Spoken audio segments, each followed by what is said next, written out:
बोलो गुरुदेव भगवान की जय। प्यारे कृष्ण कन्हैया लाल की जय। गीतोपनिषद श्रीमद् भगवद गीता यथारूप अध्याय 16 चल रहा है। 5 श्लोक हो चुके थे। आज 6वें श्लोक से दैवी तथा आसुरी स्वभाव। द्वौ भूत सर्गौ लोकेस्मिन् दैव आसुरेव च दैवो विस्तरशः प्रोक्त आसुरं पार्थ मे शृणु। हे प्रथापुत्र, इस संसार में सृजित प्राणी 2 प्रकार के हैं, दैवी तथा आसुरी। मैं पहले ही विस्तार से तुम्हें दैवी गुण बतला चुका हूँ। अब मुझसे आसुरी गुणों के विषय में सुनो। तात्पर्य, अर्जुन को यह कहकर कि वह दैवी गुणों से संपन्न होकर जन्मा है, भगवान कृष्ण अब उसे आसुरी गुण बताते हैं। इस संसार में बद्ध जीव 2 श्रेणियों में बटे हुए हैं। जो जीव दिव्य गुणों से संपन्न होते हैं वे नियमित जीवन बिताते हैं, अर्थात वे शास्त्रों तथा विद्वानों द्वारा बताए गए आदेशों का निर्वाह करते हैं। मनुष्य को चाहिए कि प्रामाणिक शास्त्रों के अनुसार ही कर्तव्य निभाए। यह प्रकृति दैवी कहलाती है।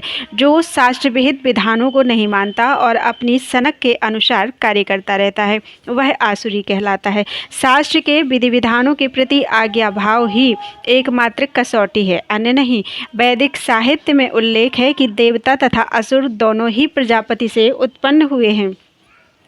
अंतर इतना ही है कि एक श्रेणी के लोग वैदिक आदेशों को मानते हैं और दूसरे नहीं मानते।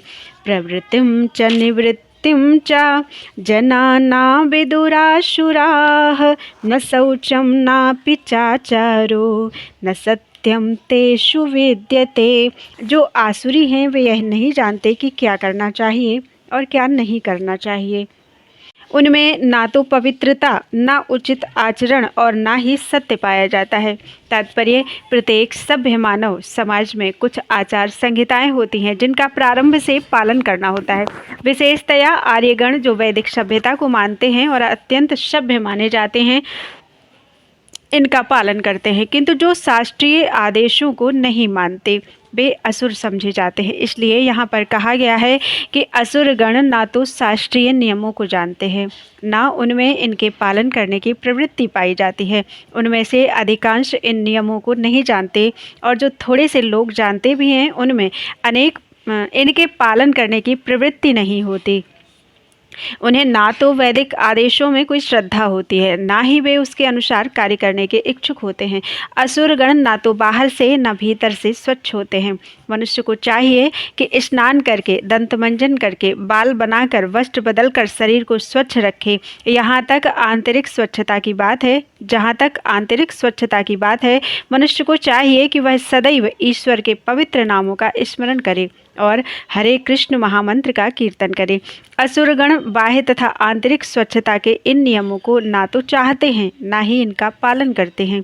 जहाँ तक आचरण की बात है, मानव आचरण का मार्गदर्शन करने वाले अनेक विधि विधान हैं, जैसे मनुष्य संहिता जो मानव जाति का अधिनियम है। यहाँ तक कि आज भी सारे हिंदू मनुष्य संहिता का ही अनुगमन करते हैं। इसी ग्रंथ से उत्तराधिकार तथा अन्य विधि संबंधी बातें ग्रहण की जाती हैं। मनुष्य संहिता में स्पष्ट कहा गया है कि स्त्री को स्वतंत्रता ना प्रदान की जाए। इसका अर्थ यह नहीं होता कि स्त्रियों को दासी बनाकर रखा जाए। वे तो बालकों के समान हैं, बालकों को स्वतंत्रता नहीं दी जाती। लेकिन इसका यह अर्थ नहीं है कि वे दास बनाकर रखे जाते हैं। लेकिन असुरों ने ऐसे आदेशों की उपेक्षा कर दी है और वे सोचने लगे हैं कि स्त्रियों को पुरुषों के समान ही स्वतंत्रता प्रदान की जाए। लेकिन इससे संसार की सामाजिक स्थिति में सुधार नहीं हुआ। वास्तव में स्त्री को जीवन की प्रत्येक अवस्था में सुरक्षा प्रदान की जानी चाहिए। उसके बाल्यकाल में पिता द्वारा संरक्षण प्रदान किया जाना चाहिए, तारुण्य में पति द्वारा और बुढ़ापे में बड़े पुत्रों द्वारा। मनुष्य संहिता के अनुसार यही उचित सामाजिक आचरण है। लेकिन आधुनिक शिक्षा ने नारी जीवन का एक अतिरंजित अहंकारपूर्ण बोध उत्पन्न कर दिया है। अतएव अब विवाह एक कल्पना बन चुका है। स्त्री की नैतिक स्थिति भी अब बहुत अच्छी नहीं रह गई है। अतएव अनुसरण कोई ऐसा उपदेश ग्रहण अतएव असुरगण कोई ऐसा उपदेश ग्रहण नहीं करते जो समाज के लिए अच्छा हो, चूँकि वे महर्षियों के अनुभवों तथा उनके द्वारा निर्धारित विधि विधानों का पालन नहीं करते। अतएव आसुरी लोगों की सामाजिक स्थिति अत्यंत शोचनीय है। असत्यम अप्रतिष्ठम ते जगदाहुरनीश्वरम अपरस्पर्शम भूतम किमन्यत काम है तुकम। वे कहते हैं कि यह जगत मिथ्या है, इसका कोई आधार नहीं है और इसका नियमन किसी ईश्वर द्वारा नहीं होता। उनका कहना है कि यह कामेच्छा से उत्पन्न होता है और काम के अतिरिक्त कोई अन्य कारण नहीं है। तात्पर्य, आसुरी लोग यह निष्कर्ष निकालते हैं कि यह जगत मायाजाल है, इसका ना तो कोई कारण है, ना कार्य, न नियामक, ना कोई प्रयोजन, हर वस्तु मिथ्या है। उनका कहना है कि यह दृश्य जगत आकस्मिक भौतिक क्रियाओं तथा प्रतिक्रियाओं के कारण है। वे यह नहीं सोचते कि ईश्वर ने किसी प्रयोजन से इस संसार की रचना की है। उनका अपना सिद्धांत है कि यह संसार अपने आप उत्पन्न हुआ है और यह विश्वास करने का कोई कारण नहीं कि इसके पीछे किसी ईश्वर का हाथ है। उनके लिए आत्मा तथा पदार्थ में कोई अंतर नहीं होता और वे परम आत्मा को स्वीकार नहीं करते।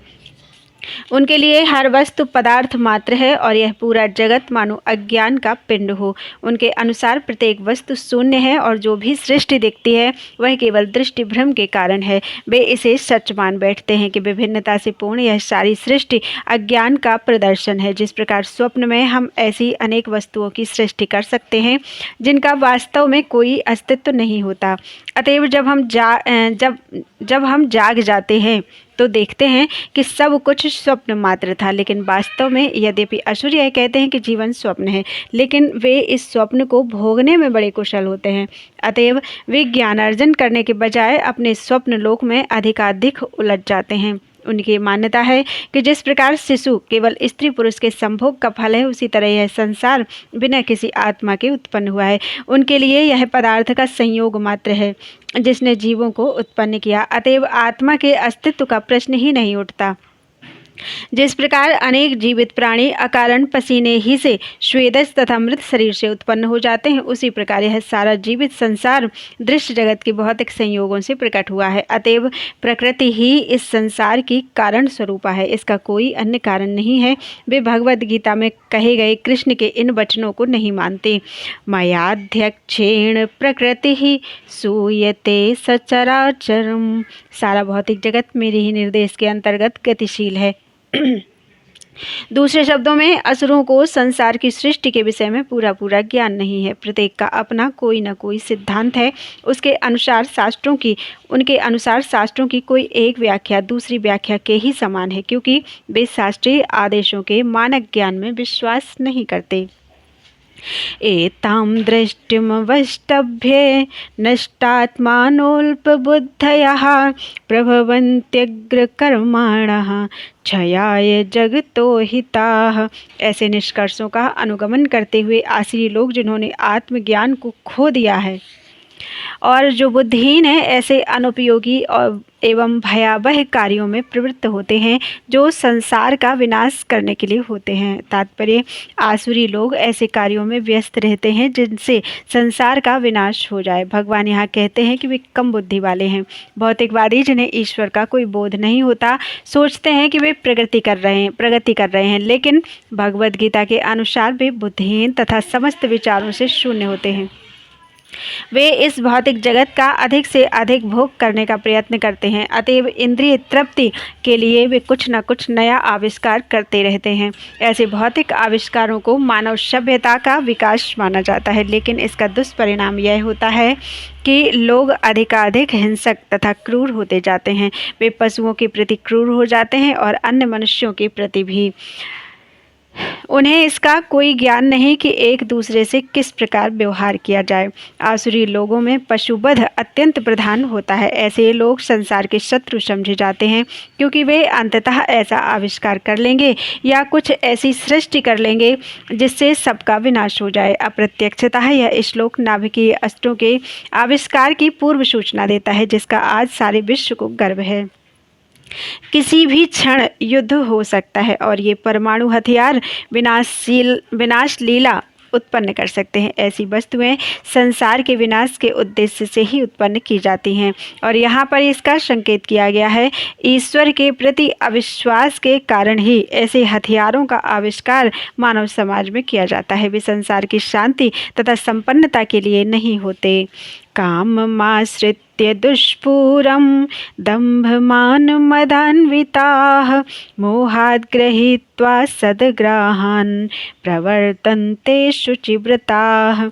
कभी ना संतुष्ट होने वाले काम का आश्रय लेकर तथा गर्व के मद एवं मिथ्या प्रतिष्ठा में डूबे हुए आसुरी लोग इस तरह मोहग्रस्त होकर सदैव क्षणभंगुर वस्तुओं के द्वारा अपवित्र कर्म का व्रत लिए रहते हैं।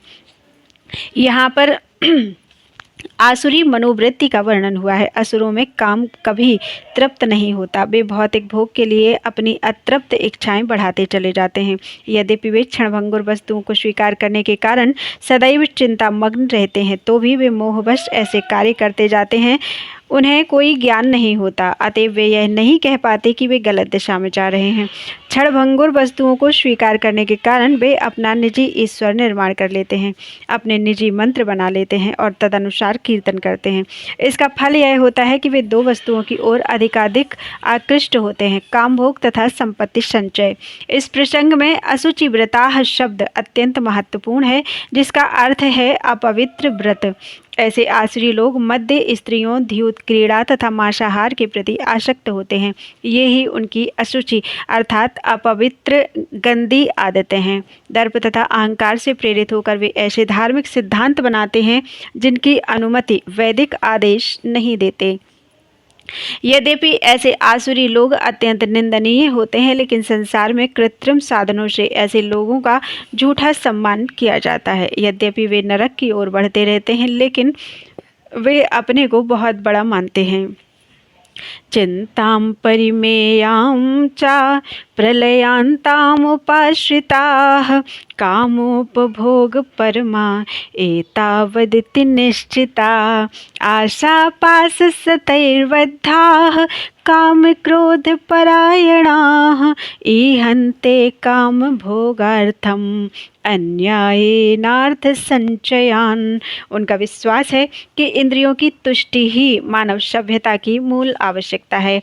इस प्रकार मरण काल तक उनको अपार चिंता होती रहती है। वे लाखों इच्छाओं के जाल में बंध कर तथा काम और क्रोध में लीन होकर इंद्रिय तृप्ति के लिए अवैध ढंग से धन संग्रह करते हैं। तात्पर्य, आसुरी लोग मानते हैं कि इंद्रियों का भोग ही जीवन का चरम लक्ष्य है और वे आमरण इसी विचारधारा को धारण किए रहते हैं। वे मृत्यु के बाद जीवन में विश्वास नहीं करते। वे यह नहीं मानते कि मनुष्य को इस जगत में अपने कर्म के अनुसार विविध प्रकार के शरीर धारण करने पड़ते हैं। जीवन के लिए उनकी योजनाओं का अंत नहीं होता और वे एक के बाद एक योजना बनाते रहते हैं जो कभी समाप्त नहीं होती। हमें ऐसे एक व्यक्ति की ऐसी आसुरी मनोवृत्ति का निजी अनुभव है, जो मरण काल तक अपने वैद्य से अनुनय विनय करता रहा कि वह किसी तरह उसके जीवन की अवधि 4 वर्ष बढ़ा दे, क्योंकि उसकी योजनाएं तब भी अधूरी थी। ऐसे मूर्ख लोग यह नहीं जानते कि वैद्य क्षण भर भी जीवन को नहीं बढ़ा सकता। जब मृत्यु का बुलावा आ जाता है तो मनुष्य की इच्छा पर ध्यान नहीं दिया जाता। प्रकृति के नियम किसी को निश्चित अवधि के आगे क्षण भर भी भोग करने की अनुमति प्रदान नहीं करते। आसुरी मनुष्य जो ईश्वर या अपने स्तर में स्थित परमात्मा में श्रद्धा नहीं रखता, केवल इंद्रिय तृप्ति के लिए सभी प्रकार के पाप कर्म करता रहता है, वह नहीं जानता कि उसके हृदय के भीतर एक साक्षी बैठा है। परमात्मा प्रत्येक जीवात्मा के कार्यों को देखता रहता है। जैसा कि उपनिषदों में कहा गया है कि एक वृक्ष में 2 पक्षी बैठे हैं। एक पक्षी कर्म करता हुआ टहनियों में लगे सुख दुख रूपी फलों को भोग रहा है और दूसरा उसका साक्षी है। लेकिन आसुरी मनुष्य को ना तो वैदिक शास्त्र का ज्ञान है, ना कोई श्रद्धा है, अतएव वह इंद्रिय भोग के लिए कुछ भी करने के लिए अपने को स्वतंत्र मानता है। उसे परिणाम की परवाह नहीं रहती। इदमद्य मया लब्धम इमं प्राप्स्ये मनोरथम इदमस्तीदमपि मे भविष्यति पुनर्धनम असौ मया हतः शत्रुहनिष्ये चापरानपि ईश्वरोऽहम् अहम भोगी सिद्धोऽहं बलवान सुखी आढ्योऽभिजनवानस्मि कोऽन्योऽस्ति सदृशो मया यक्षेदास्यामि मोदेस्य ज्ञान विमोहिता। आसुरी व्यक्ति सोचता है आज मेरे पास इतना धन है और अपनी योजनाओं से मैं और अधिक धन कमाऊंगा। इस समय मेरे पास इतना है किंतु भविष्य में यह बढ़कर और अधिक हो जाएगा। वह मेरा शत्रु है और मैंने उसे मार दिया है और मेरे अन्य शत्रु भी मार दिए जाएंगे। मैं सभी वस्तुओं का स्वामी हूँ, मैं भोक्ता हूँ, मैं सिद्ध, शक्तिमान तथा सुखी हूँ। मैं सबसे धनी व्यक्ति हूँ और मेरे आसपास मेरे कुलीन संबंधी हैं। कोई अन्य मेरे समान शक्तिमान तथा सुखी नहीं है। मैं यज्ञ करूँगा, दान दूंगा और इस तरह आनंद मनाऊंगा। इस प्रकार ऐसे व्यक्ति अज्ञानवश मोहग्रस्त होते रहते हैं। अनेक चित्त विभ्रांता मोहजाल समावृता प्रसक्ता काम भोगेषु पतन्ति नरकेषु चौ। इस प्रकार अनेक चिंताओं से उद्विग्न होकर तथा मोहजाल में बंधकर वे इंद्रिय भोग में अत्यधिक आसक्त हो जाते हैं और नरक में गिरते हैं। तात्पर्य, आसुरी व्यक्ति धन अर्जित करने की इच्छा की कोई सीमा नहीं जानता। उसकी इच्छा असीम बनी रहती है। वह केवल यही सोचता रहता है कि उसके पास इस समय कितनी संपत्ति है और ऐसी योजना बनाता है कि संपत्ति का संग्रह बढ़ता ही जाए।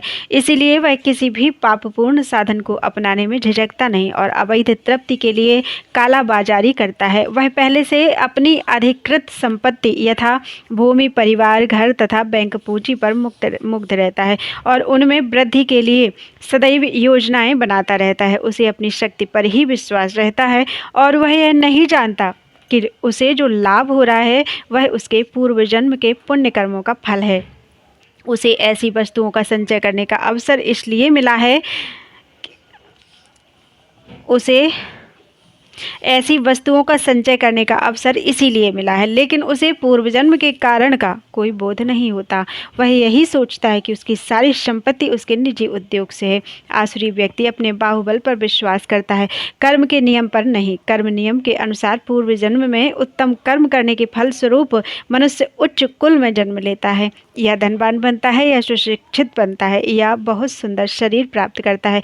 आसुरी व्यक्ति सोचता है कि ये चीज़ें आकस्मिक हैं और उसके बाहुबल अर्थात सामर्थ्य के फलस्वरूप हैं। उसे विभिन्न प्रकार के लोगों, सुंदरता तथा शिक्षा के पीछे किसी प्रकार की योजना अर्थात व्यवस्था नहीं प्रतीत होती। ऐसे आसुरी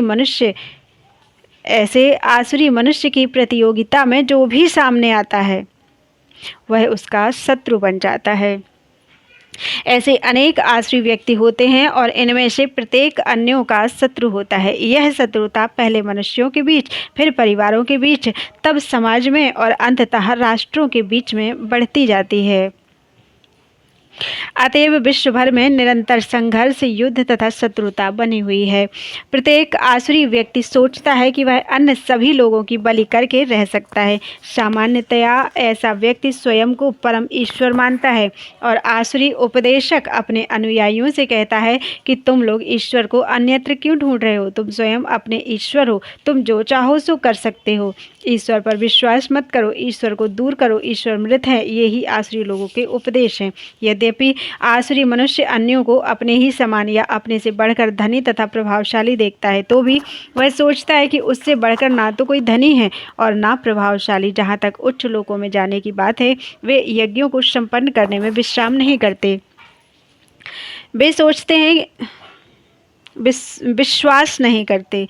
वे सोचते हैं कि वे अपनी यज्ञ विधि का निर्माण करेंगे और कोई ऐसी मशीन बना लेंगे जिससे वे किसी भी उच्च लोक तक पहुंच जाएंगे। ऐसे आसुरी व्यक्ति का सर्वश्रेष्ठ उदाहरण रावण था। उसने लोगों के समक्ष ऐसी योजना प्रस्तुत की थी जिसके द्वारा वह एक ऐसी सीढ़ी बनाने वाला था जिससे कोई भी व्यक्ति वेदों में वर्णित यज्ञों को संपन्न किए बिना स्वर्गलोक को जा सकता था। उसी प्रकार से आधुनिक युग के ऐसे ही आसुरी लोग यांत्रिक विधि से उच्चतर लोकों तक पहुंचने का प्रयास कर रहे हैं। ये सब मोह के उदाहरण हैं। परिणाम यह होता है कि बिना जाने हुए वे नरक की ओर बढ़ते जाते हैं। यहाँ पर मोह जाल शब्द अत्यंत सार्थक है। जाल का तात्पर्य है मनुष्य मछली की भांति मोह रूपी जाल में फंसकर उससे निकल नहीं पाता। आत्मसंभाविताः स्तब्धा धनमान मदान्विता यजन्ते नाम यज्ञैस्ते दम्भेना विधिपूर्वकम्। अपने को श्रेष्ठ मानने वाले तथा सदैव घमंड करने वाले, संपत्ति तथा मिथ्या प्रतिष्ठा से मोहग्रस्त लोग किसी विधि विधान का पालन ना करते हुए कभी कभी नाम मात्र के लिए बड़े ही गर्व के साथ यज्ञ करते हैं। तात्पर्य, अपने को सब कुछ मानते हुए किसी प्रमाण या शास्त्र की परवाह ना करके आसुरी लोग कभी कभी तथाकथित धार्मिक या याज्ञिक अनुष्ठान करते हैं। क्योंकि वे किसी प्रमाण में विश्वास नहीं करते, अतएव वे अत्यंत घमंडी होते हैं। थोड़ी सी संपत्ति तथा झूठी प्रतिष्ठा पालने के कारण जो मोह अर्थात भ्रम उत्पन्न होता है, उसी के कारण ऐसा होता है। कभी कभी ऐसे असुर उपदेशक की भूमिका निभाते हैं, लोगों को भ्रांत करते हैं और धार्मिक सुधारक या ईश्वर के अवतारों के रूप में प्रसिद्ध हो जाते हैं। वे यज्ञ करने का दिखावा करते हैं या देवताओं की पूजा करते हैं या अपने निजी ईश्वर की सृष्टि करते हैं। सामान्य लोग उनका प्रचार ईश्वर कहकर करते हैं, उन्हें पूजते हैं, और मूर्ख लोग उन्हें धर्म या आध्यात्मिक ज्ञान के सिद्धांतों में बढ़ा चढ़ा मानते हैं। वे सन्यासी का वेश धारण कर लेते हैं और उस वेश में सभी प्रकार का अधर्म करते हैं। वास्तव में इस संसार से विरक्त होने वाले पर अनेक प्रतिबंध होते हैं, लेकिन ये असुर इन प्रतिबंधों की परवाह नहीं करते। वे सोचते हैं जो भी मार्ग बना लिया जाए वही अपना मार्ग है। उनके समक्ष आदर्श मार्ग जैसी कोई वस्तु नहीं जिस पर चला जाए। यहाँ पर अविधि पूर्वकम शब्द पर बल दिया गया है, जिसका अर्थ है विधि विधानों की परवाह ना करते हुए। ये सारी बातें सदैव अज्ञान तथा मोह के कारण होती हैं। अहंकारं बलं दर्पं कामं क्रोधं च संश्रिताः ममात्मपरदेहेषु प्रद्विषन्तोऽभ्यसूयकाः। मिथ्या अहंकार, बल, दर्प, काम तथा क्रोध से मोहित होकर आसुरी व्यक्ति अपने शरीर में तथा अन्यों के शरीर में स्थित भगवान से ईर्ष्या तथा वास्तविक धर्म की निंदा करने लगता है। तात्पर्य, आसुरी व्यक्ति भगवान की श्रेष्ठता का विरोधी होने के कारण शास्त्रों में विश्वास करना पसंद नहीं करता। वह शास्त्रों तथा भगवान के अस्तित्व इन दोनों से ही ईर्ष्या करता है। यह ईर्ष्या उसकी तथाकथित प्रतिष्ठा तथा धन एवं शक्ति के संग्रह से उत्पन्न होती है।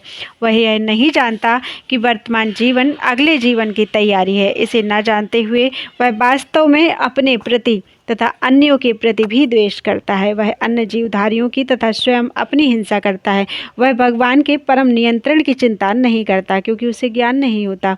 शास्त्रों तथा भगवान से ईर्ष्या करने के कारण वह ईश्वर के अस्तित्व के विरुद्ध झूठे तर्क प्रस्तुत करता है और शास्त्रीय प्रमाण को अस्वीकार करता है। वह प्रत्येक कार्य में अपने को स्वतंत्र तथा शक्तिमान मानता है। वह सोचता है कि कोई भी शक्ति, बल या संपत्ति में उसकी क्षमता नहीं कर सकता, अतः वह चाहे जिस तरह कर्म करे उसे कोई रोक नहीं सकता। यदि उसका कोई शत्रु उसे इंद्रिय कार्यों में आगे बढ़ने से रोकता है तो वह उसे अपनी शक्ति से छिन्न भिन्न करने की योजनाएं बनाता है।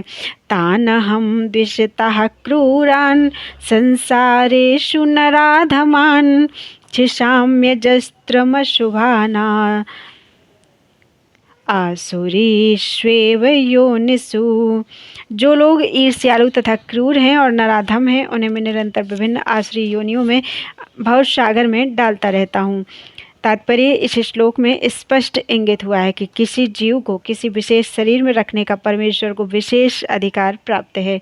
आसुरी लोग भले ही भगवान की श्रेष्ठता को ना स्वीकार करें और वे अपनी निजी सनकों के अनुसार कर्म करें, लेकिन उनका अगला जन्म भगवान के निर्णय पर निर्भर होगा, उन पर नहीं। श्रीमद् भागवत के 3 स्कंद में कहा गया है कि मृत्यु के बाद जीव को माता के गर्भ में रखा जाता है, जहाँ उच्च शक्ति के निरीक्षण में उसे विशेष प्रकार का शरीर प्राप्त होता है। यही कारण है कि संसार में जीवों की इतनी योनियां प्राप्त होती हैं, यथा पशु, कीट, मनुष्य आदि। ये सब परमेश्वर द्वारा व्यवस्थित हैं, ये अकस्मात नहीं आई। जहाँ तक असुरों की बात है, यहाँ यह स्पष्ट कहा गया है कि ये असुरों के गर्भ में निरंतर रखे जाते हैं। इस प्रकार ये ईर्ष्यालु बने रहते हैं और मानवों में अधम है। ऐसे आसुरी योनि वाले मनुष्य सदैव काम से पूरित रहते हैं, सदैव उग्र, घृणास्पद तथा अपवित्र होते हैं। जंगलों के अनेक शिकारी मनुष्य आसुरी योनि से संबंधित माने जाते हैं। आसुरीं योनिमापन्ना मूढ़ा जन्मनि जन्मनि मां प्राप्यैव कौन्तेय ततो यन्त्यधमां गतिम। हे कुंती पुत्र, ऐसे व्यक्ति आसुरी योनि में बारंबार जन्म ग्रहण करते हुए कभी भी मुझ तक पहुंच नहीं पाते। वे धीरे धीरे अत्यंत अधम गति को प्राप्त होते हैं। तात्पर्य यह विख्यात है कि ईश्वर अत्यंत दयालु है, लेकिन यहाँ पर हम देखते हैं कि वे असुरों पर कभी भी दया नहीं करते। यहाँ स्पष्ट कहा गया है कि आसुरी लोगों को जन्म जन्मांतर तक उनके समान असुरों के गर्भ में रखा जाता है और ईश्वर की कृपा प्राप्त न होने से उनका अधा पतन होता रहता है, जिससे अंत में उन्हें कुत्तों, बिल्लियों तथा शूकरों जैसा शरीर मिलता है। यहाँ यह स्पष्ट किया गया है कि ऐसे असुर जीवन की किसी भी व्यवस्था में ईश्वर की कृपा के भाजन नहीं बन पाते। ऐसे असुर जीवन की किसी भी अवस्था में ईश्वर की कृपा के भाजन नहीं बन पाते। वेदों में भी कहा गया है कि ऐसे व्यक्ति अधः पतन होने पर कुकर शूकर बनते हैं। इस प्रसंग में यह तर्क किया जा सकता है कि यदि ईश्वर ऐसे असुरों पर कृपालु नहीं होते हैं तो उन्हें सर्व कृपालु क्यों कहा जाता है। इस प्रश्न के उत्तर में कहा जा सकता है कि वेदांत सूत्र से पता चलता है कि परमेश्वर किसी से घृणा नहीं करते। असुरों को निम्नतम अर्थात अधम योनि में रखना उनकी कृपा की अन्य विशेषता है। कभी कभी परमेश्वर असुरों का वध करते हैं, लेकिन यह वध भी उनके लिए कल्याणकारी होता है, क्योंकि वैदिक साहित्य से पता चलता है कि जिस किसी का वध परमेश्वर द्वारा होता है उसको मुक्ति मिल जाती है। इतिहास में ऐसे असुरों के अनेक उदाहरण प्राप्त हैं। यथा रावण, कंस, हिरण्यकशिपु, जिन्हें मारने के लिए भगवान ने विविध अवतार धारण किए। अतएव असुरों पर ईश्वर की कृपा तभी होती है जब वे इतने भाग्यशाली होते हैं कि ईश्वर उनका वध करें। त्रिविधं नरकस्येदं द्वारं नाशनमात्मनः कामः क्रोधस्तथा लोभः तस्मादेतत्र त्रयं त्यजेत। इस नरक के 3 द्वार हैं, काम, क्रोध तथा लोभ। प्रत्येक बुद्धिमान व्यक्ति को चाहिए कि इन्हें त्याग दे, क्योंकि इनसे आत्मा का पतन होता है। इन तीनों शत्रुओं का परित्याग कर दे, क्योंकि ये आत्मा का हनन इस हद तक कर देते हैं कि वे इस भवबंधन से मुक्ति की संभावना नहीं रह जाती। एतैर्विमुक्तः कौन्तेय तमोद्वारैस्त्रिभिः नरः आचरत्यात्मनः श्रेयः ततो याति परां गतिम्। हे कुंती पुत्र, जो व्यक्ति इन तीनों नरक द्वारों से बच पाता है वह आत्म साक्षात्कार के लिए कल्याणकारी कार्य करता है और इस प्रकार क्रमशः परम गति को प्राप्त होता है। तात्पर्य, मनुष्य को मानव जीवन के 3 शत्रुओं काम, क्रोध तथा लोभ से अत्यंत सावधान रहना चाहिए। जो व्यक्ति जितना ही इन तीनों से मुक्त होगा उतना ही अच्छा जीवन शुद्ध होगा, उतना ही उसका जीवन शुद्ध होगा। इस प्रकार मानव जीवन के विधि विधानों का पालन करते हुए वह अपने आप को धीरे धीरे आत्म साक्षात्कार के पद पर प्रतिष्ठित कर सकता है। यदि वह इतना भाग्यशाली हुआ कि इस अभ्यास से कृष्ण भावनामृत के पद तक उठ सके तो उसकी सफलता निश्चित है। वैदिक साहित्य में कर्म तथा कर्म फल की विधियों का आदेश है, जिससे मनुष्य शुद्धि की अवस्था अर्थात संस्कार तक पहुँच सके।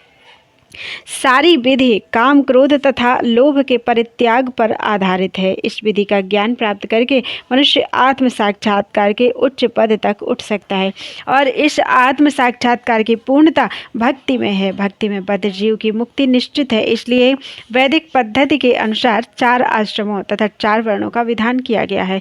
विभिन्न जातियों अर्थात वर्णों के लिए विभिन्न विधि विधानों की व्यवस्था है। यदि मनुष्य उनका पालन कर पाता है तो वह स्वतः ही आत्म साक्षात्कार के सर्वोच्च पद को प्राप्त कर लेता है। तब उसकी मुक्ति में कोई संदेह नहीं रह जाता। यह शास्त्र विधिमुत्सृज्य वर्तते कामकारतः न स सिद्धिं वाप्नोति न सुखम न पराम गतिम। जो शास्त्रों के आदेशों की अवहेलना करता है और मनमाने ढंग से कार्य करता है उसे ना तो सिद्धि, न सुख, ना ही परम गति की प्राप्ति हो पाती है।